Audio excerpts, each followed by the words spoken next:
जय रविदास, जय भीम, जय कांशीराम।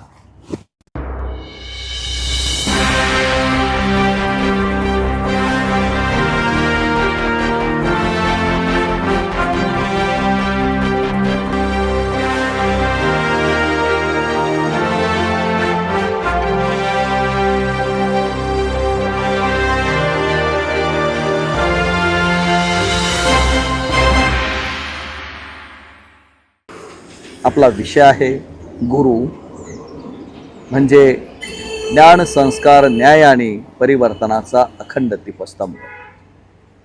नमस्कार। भारतीय संस्कृतीत गुरुचे स्थान सर्वश्रेष्ठ मानले गेले आहे। गुरुर् ब्रह्मा गुरुर्विष्णू गुरुर्देव महेश्वरा, गुरु साक्षात परब्रह्म तस्मै श्री गुरुवे नमः। ही केवळ प्रार्थना नाही तर गुरुच्या महान कार्याचा गौरव आहे। अज्ञानाचा अंधार दूर करून ज्ञानाचा प्रकाश देणारा, जीवनात दिशा देणारा आणि माणसाला माणूस बनवणारा तोच खरा गुरु। गुरुपौर्णिमा हा केवळ उत्सव नाही, तो कृतज्ञतेचा, आत्मपरीक्षणाचा आणि मूल्यांचा स्मरणाचा दिवस आहे।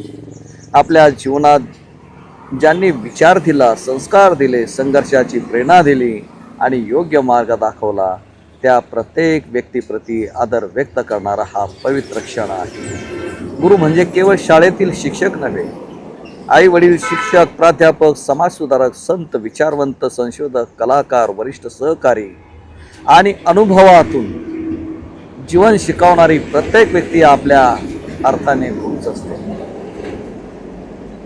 शिक्षणाच्या क्षेत्रात गुरु विद्यार्थ्यांच्या हातात केवळ पुस्तक देत नाही, तर विचार करण्याची क्षमता देतात, प्रश्न विचारण्याची हिंमत देतात, ज्ञानासोबत चारित्र्य, शिस्त आणि जबाबदारीची जाणीव करून देतात।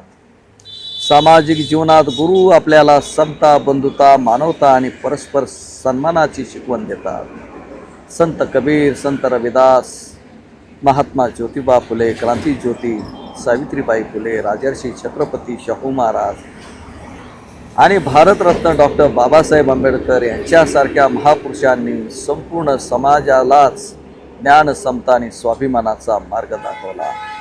अलीकडे हे बामसेपचे संस्थापक आणि बहुजन समाज पार्टीचे संस्थापक मान्यवर साहेब कांशीरामजी सुद्धा या गोष्टीला अपवाद नाहीत। त्यांनी सुद्धा हा मार्ग आपणाला दिला आहे। ते आपल्या राष्ट्राचे युगपुरुष आणि खरे गुरु आहेत। राजकीय जीवनातही गुरूंचे महत्त्व तितकेच मोठे आहे। सत्ता ही लोकसेवेसाठी असते, समाजहित हेच राजकारणाचे ध्येय असते आणि संविधान हा सर्वोच्च मार्गदर्शक असतो। ही शिकवण महान नेत्यांकडूनच मिळते। आदर्श नेतृत्व घडवण्यामागे ही गुरूंचे मार्गदर्शन असते। न्यायव्यवस्थेत तर कायद्याचे ज्ञान, सत्याची निष्ठा, नैतिकता आणि संविधानावरील विश्वास या मूल्यांचा पाया गुरु घालतात।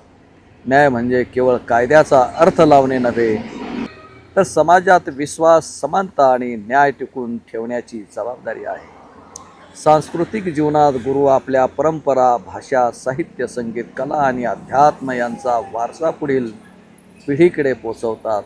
संस्कृती जिवंत ठेवण्याचे महान कार्य गुरूंच्या हातून घडत असते। आजच्या तंत्रज्ञानाच्या आणि स्पर्धेच्या युगात माहिती सहज उपलब्ध आहे, पण योग्य ज्ञान, विवेक, मूल्ये आणि जीवनदृष्टी देणारा गुरु कोणत्याही यंत्रापेक्षा श्रेष्ठ आहे। म्हणूनच गुरूंचा सन्मान केवळ पूजनाने होत नाही, तर त्यांनी दिलेली शिकवण आपल्या आचरणात आणण्याने होते।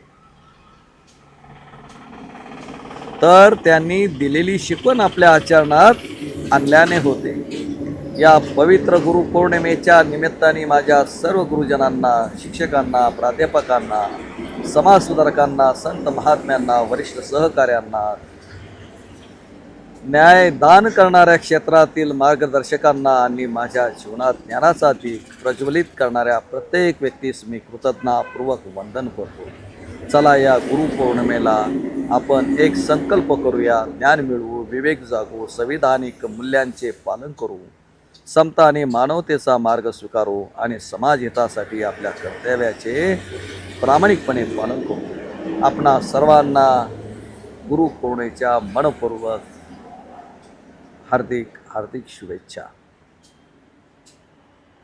ज्ञानाचा प्रकाश, संस्काराची समृद्धी, न्यायाची निष्ठा, समतेची जाणीव आणि मानवतेची भावना आपल्या जीवनात सदैव तेजस्वी राहो.